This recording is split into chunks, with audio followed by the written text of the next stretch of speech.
Hello, in this video we are going to present a biotechnology theme based on adolescent insemination process with emphasis on cell installation and the process involved in the preparation to carry out this technique. My name is Valentina Fernandez. My name is Michelle Calle. My name is Eric Adam. Artificial insemination in mares is a reproductive technique that allows the transfer of semen from a stallion to a mare without direct mating. This method facilitates equine reproduction, allowing the crossing of geographically distant animals, reducing the risk of disease transmissions, and improving genetic selection. It is performed by collecting semen from the stallion, evaluating, processing, and depositing in the mare's reproductive tract during the most fertile period. To perform the semen collection, we must have ready all the necessary implements for this procedure, besides trying to have a correct storage and conservation of the product. For this, it is essential to prepare the diluent, which is a preservative for the collected equine semen. The purpose of this diluent is to nourish the spermatozoa, to keep them in an environment without contamination, and finally to preserve them in an environment with optimum temperature, will be in transport, or finally to cryopreservation. The diluent is composed of glucose and other sugars provide energy and nutrition for the semen.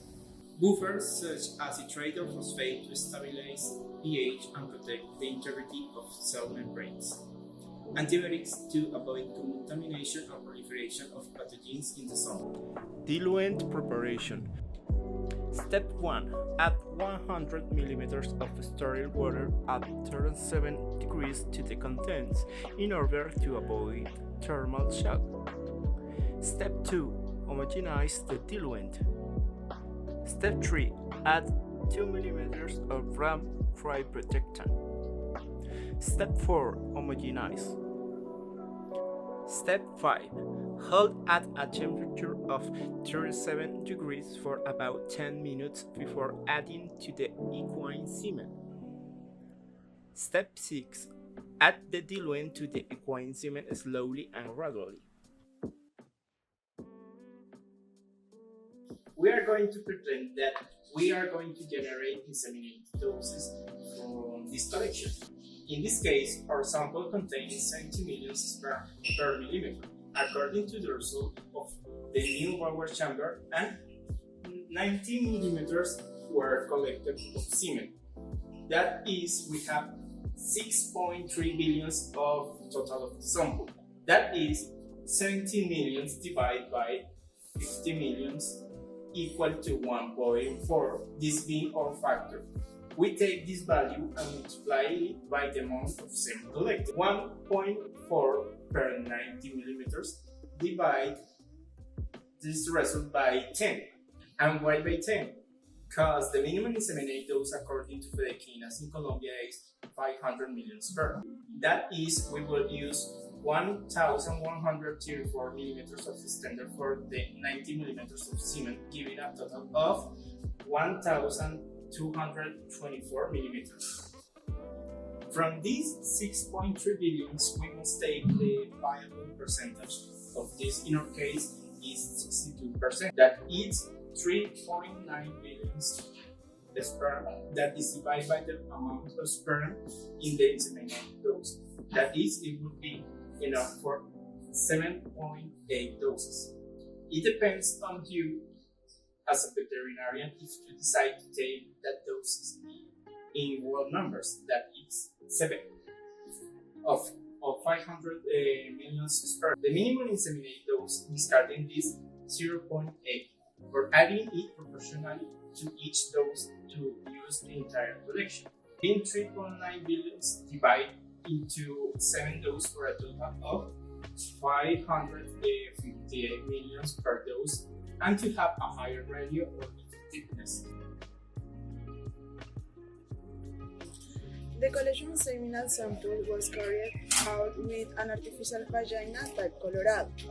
This type of tool allows to obtain the same semen of the specimen with characteristics similar to a ejaculate with natural mode, because they image the physiological conditions of the vagina of the mare, as pressure, temperature, and lubrication. This artificial vagina is composed of two chambers.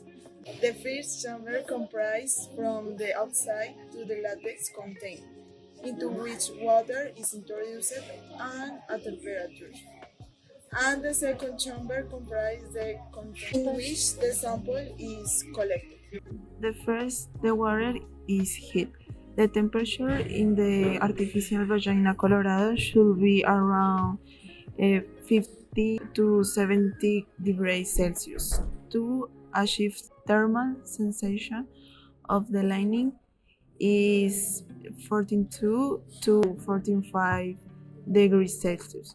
This temperature range is important to achieve good stimulation on the sample and not higher, as it can cause injury to the animals, generate a possible rejection in the following procedures. Then the inside of the artificial vagina is lined with a slipper or semen sample box made of a low density polyethylene, which provides resistance of the time that friction of the penis is generated, and also by its particular shape of cone allows the correct flow of semen. The slider will then be lubricated using a rectal palpating glove to avoid direct contact with the slider. The lubricant must be special for artificial vagina of horses. The lubricant must be special for artificial vagina of horses. However, this is high cost. Then sample with pre-seminal fluid would be enough to lubricate naturally the artificial vagina, since the use for other products to lubricate could affect the volume, pH, and sperm quality. And finally, the water is introduced with the ideal temperature into the artificial vagina. The temperature check should be done introducing the hand with the rectal palpating glove, and additionally, it should be checked that the pressure is uniform throughout the artificial vagina, that it does not hinder the penetration and complete erection of the penis. Regarding the preparation of both the horse and the mare, the priority must be the safety of the operators who will be involved in holding the mare and collecting the semen, and ensuring the animal welfare by providing a comfortable and safe environment that does not put any of them at risk. Using ties or rope to tie or secure her limbs to prevent her from kidding and hurting the horse. And finally, it is recommended to bandage the female's tail for better handling at the time of collation. Regarding the preparation of the male, greater care must be taken. There are horses that are not as experienced in riding. Therefore, it is crucial to always have a completely calm environment that gives them a level of security to avoid accidents, especially for the person who is directing him. The horse must be led to the mare in order to detect her heat and allow an erection to be achieved. The collection is usually performed using an artificial vagina to obtain a sample under controlled conditions. Once the penis is exposed, it must be thoroughly but quickly cleaned to avoid losing direction. Therefore, it is necessary to have previously warm water and a neutral soap available. The water is poured generously but gentle, at the same time as washing with soap, exposing the guantes fossa for better washing. Always very gentle. Once this step is complete, the pins must be thoroughly dried with clean paper towel very carefully. Stimulation and mounting. The equine must be stimulated by bringing him closer to the mare, so that he reaches an erection and proceeds to mount. After the collection, the semen should be handled with care, and care should be taken to preserve the avoiding temperature change or manipulation that could affect the quality and damage the spermatozoa. Then the filtration is carried out in order to remove possible contaminants and the gelatinous portion of semen, since the fraction is not rich in sperm and occupies a lot of volume. Then the filtration was carried out with filter paper inside of plastic bag, where the semen already filtered fell. In addition, normal with each color at the weight density at volume of 19 milliliters without the gelatinous fraction was observed. Volume itself does not have a positive correlation with fertility, but it is asked to calculate the total number of sperm, and color examination allows for the presence of blood, urine, of purulent material in the ejaculate. When the semen is obtained, we proceed to perform an observation under the microscope to evaluate some essential aspects of the sample. This is done as soon as possible, and if it is possible to have a microscope on place of collection to have an initial analysis of its quality, in which we will first evaluate aspects at a general level.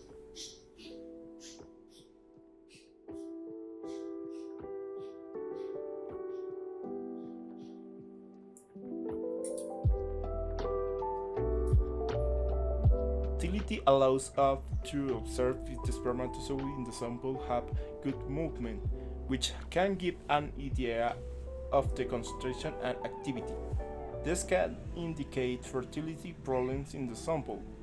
Later, it can be evaluated in a controlled environment. This first analysis is performed in order to be able to give us a first opinion of the viability of the sample for an eventual process of storage, preparation, and elaboration of straw for artificial insemination. Sperm count allows to know the concentration of the ejaculate of the reproduced specimen. The parameter is important for the evaluation of fertility and also the profitability of the number of insemination doses obtained for each ejaculate. In this case, the count was performed in a new water chamber, which has 25 large squares of 1 per 1 millimeters and 16 small squares. The difference in this counting method is that the new water chamber requires the semen sample to be diluted first. The following steps were then followed. First, the semen sample needs to be diluted, then a ratio of 1:100 was performed. Then the microliters of semen was taken in 990 cubic centimeters, and the preparation was mixed properly. The new water chamber was then prepared, applying water to the edge so that the cover slip could be fixed. That micropipette was taken and the solution, semen and diluent, was applied by capillary action in the chamber. Next, the new water chamber was placed in the microscope with a 40x objective. The spermatozoa were counted, taking into account the spermatozoa with the complete head inside the frame. 5 quadrants were taken into account: upper left, upper right, lower left, lower right, and the middle quadrant. 74 were counted in the upper quadrant, 68 in the upper left quadrant, 72 in the lower right quadrant, 67 in the lower left quadrant, and 63 and 73 in the middle quadrant. Then the average was made by taking the total numbers of cells, which was 354, and dividing by 5, which equals the quadrants. The result was 70.8. Now, this average number of cells was taken, which was 70.8, multiplied by 100, which is the dilution factor, and finally multiplied by 10,000. This gave a concentration of 70 billion spermatozoa in 90 milliliters. We proceed to take that semen sample for a more detailed evaluation. We perform the eosin-nigrosin staining, and this staining allows us to observe morphology and perform a viable and not viable cell count. First, we mix a drop of semen with a drop of eosin-nigrosin on a slide and generate a spread. Eosin stain dead spermatozoa in pink, while live sperm remains unstained. Nigrosin generates a contrast in the background to make the spermatozoa more easily visible. This staining is performed in order to make an analysis of a spermatozoa to evaluate the morphological condition, and this way we could define by counting those findings the quality based on a percentage that falls on the normality of abnormality of a sample. In the case of the semen collected by our team, it was found that the semen is not viable in the terms of percentage, having normal spermatozoa of 62% and a percentage of abnormality in this sample is 38%. Of the last percent, we evaluate the primary abnormalities being a total of 39.4% and secondary abnormalities of 60.5%. This semen, in our opinion, will not be able for a conservation process through straw or artificial insemination. This may be due to the age of the equine, since it is a young horse and this is its first collection. We can conclude that perhaps factors such as age or even diet may be involved in this percentage. The process consists of the proper restraint of the mare, either in an stall or by tying her limbs with the intention of having a controlled environment, and bandage and elevation of the tail for better handling, and a thorough perineal cleaning with neutral soap, plenty of water, and drying with sterilized towels. In the insemination procedure, a very gentle passage of the previously lubricated pipette is made through the cervical canal. Once the passage is complete, the syringe is loaded with the dose of semen, which must already be prepared at the appropriate temperature. The semen is disposed in the uterine body. After this, it is removed and the insemination is complete by injecting an ovulation inducer. It is not always necessary if it does not cause problems with the moment of ovulation. In the record of this process, the exact date and time of insemination must be determined to make a periodic monitoring, confirming the pregnancy on the 15th of 17th day, and then confirm the stage of pregnancy again on the 30th or 35th day. And finally, these are the prices of the elements that we use in this process.